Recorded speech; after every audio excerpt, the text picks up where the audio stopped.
Okay, let's take a look at how to put together the Advent calendar. Now it is quite a lengthy process, so this video is quite heavily edited, but hopefully I've covered all the key points. I'm actually starting with the doors, and basically you've got 3 panels. 2 will fit in the centres between the score lines, and the third one to the right that you saw me pointing to will butt up against the far edge. Then you will basically glue and fold over so that you've got nice strong doors. And next up we're going to take a look at the actual box itself. So you've got 2 side pieces with these dashed lines and arrow points at the end of them, and then a top and bottom piece that you will need to stick one of the panels to. There's a little arrowhead which basically points to either the top or the bottom. If you start out and you end up putting the top at the bottom or the bottom at the top, it doesn't matter, but basically it does need to be either the top or the bottom. There are also 3 dashed lines here which you might want to go over with a pencil or a pen just so they're more visible, and these will help you line up the vertical spaces or dividers. First up, I'm going to attach the sides. So I'll glue the small flap. That's on the left here, but it could be the right, depending on which you start with. And then I'm basically going to turn over the back panel and introduce that to the side edge, making sure that it lines up perfectly as possible with that dashed score line on the side panel. Rub it over with a bone folder if you want to, just to make sure that's fully stuck.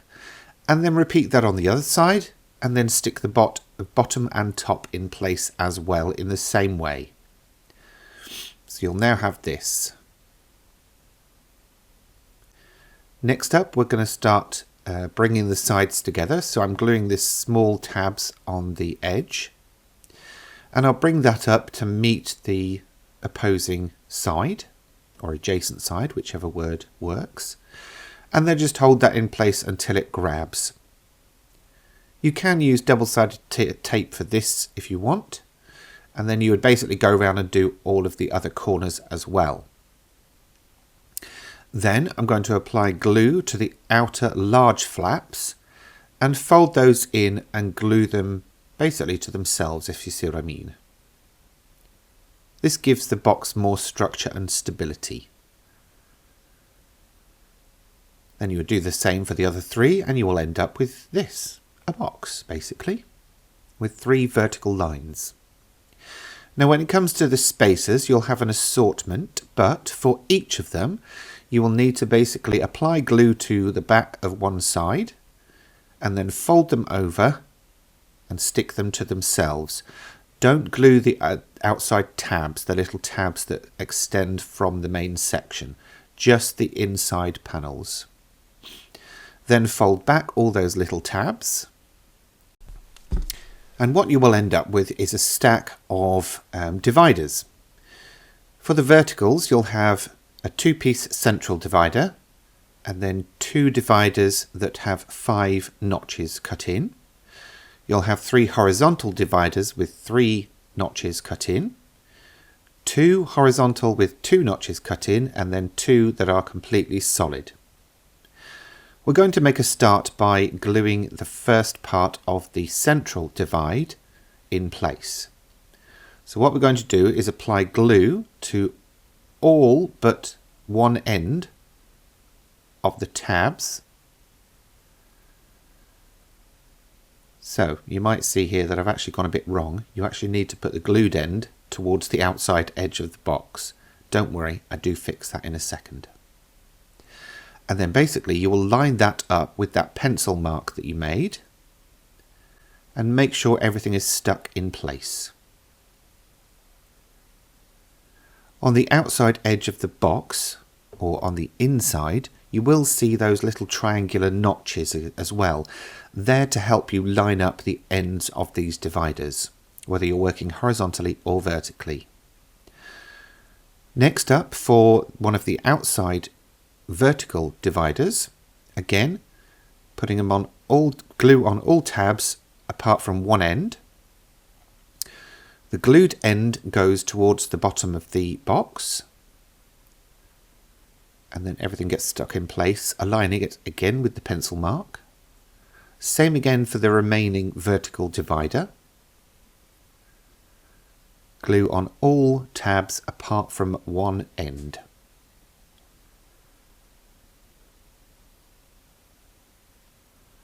And again, put the glued end up against the bottom of the box.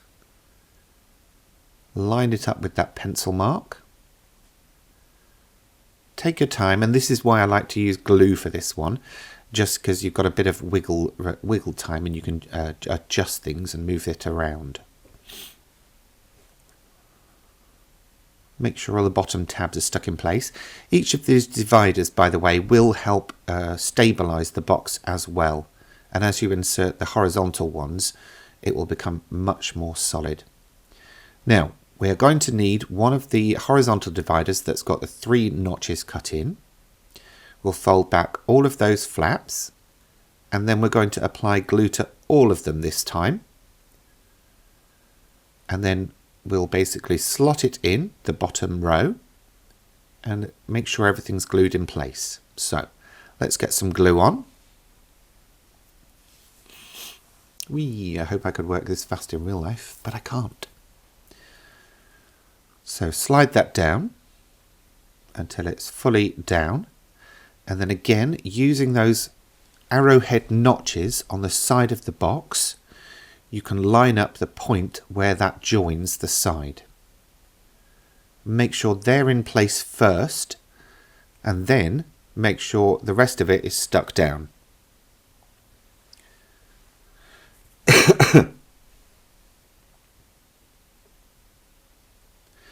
The next shelf or divider again is one with 3 notches in it, and you would fit that in the same way.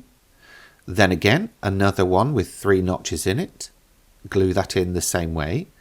And then for the next one, we've only got 2 notches in. So let me take a moment to show you how this one works. Gluing of this particular part goes in the same way, but we also need to glue onto the tabs that it will sit onto, as you see me doing there. And then you would again just slot that down and make sure everything's stuck in place. For the next one, again we've got the 2 tabs, but this time around you've got no shelf to stick it to, so it's fine, just go ahead. For the next shelf up, we're going to draw a line that extends from the back to the front of the shelf in the center, and then we're going to stick that small vertical divider onto the shelf before we put it into the box. This way it's not super fiddly and you can get to the back of all the bits you need to. So again, apply glue to all the tabs, and then you would slot it in exactly the same way, making sure that everything lines up with all those markings on the edge, and of course making sure to glue the tabs that the shelf will sit onto.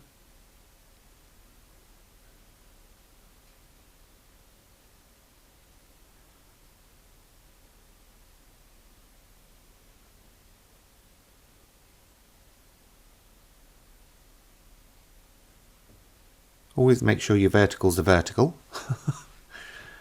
and your horizontals are horizontal. Okay, so once you've done that, you put the last shelf in, which is one of those solid shelves, and stick it onto the top. And then you will have this. And then for your doors, basically apply glue to that outside tab. Place it onto your box so that the sides line up, and then hold it in place as that glue dries. You can obviously do as I'm doing here and open it up and make sure everything's pressed down firmly and flatly, or even turn it on its side and just press over the top. You could use double-sided tape for that part, as it will be quicker, but for a more longer lasting stick I tend to use bookbinding glue. Then we do the same for the other side.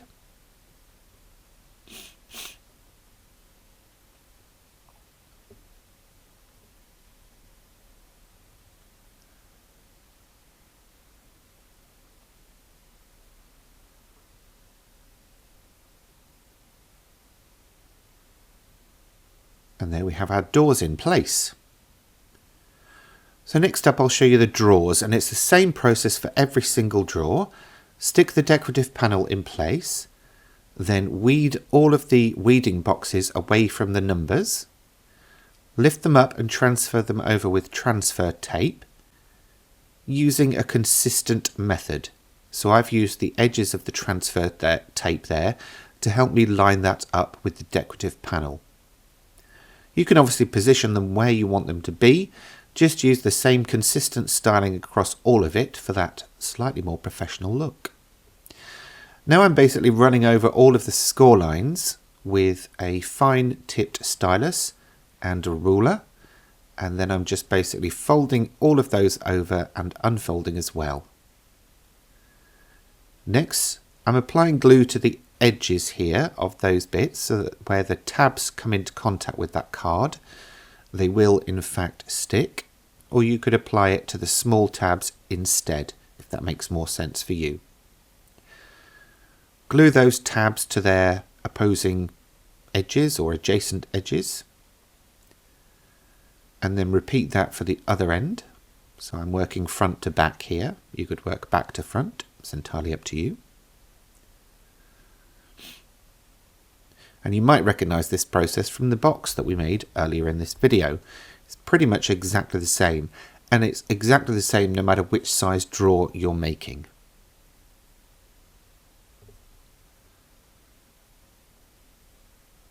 Finally, again, to give the drawers some structure and stability, I'm just folding in and gluing down those large tabs on the outside edges.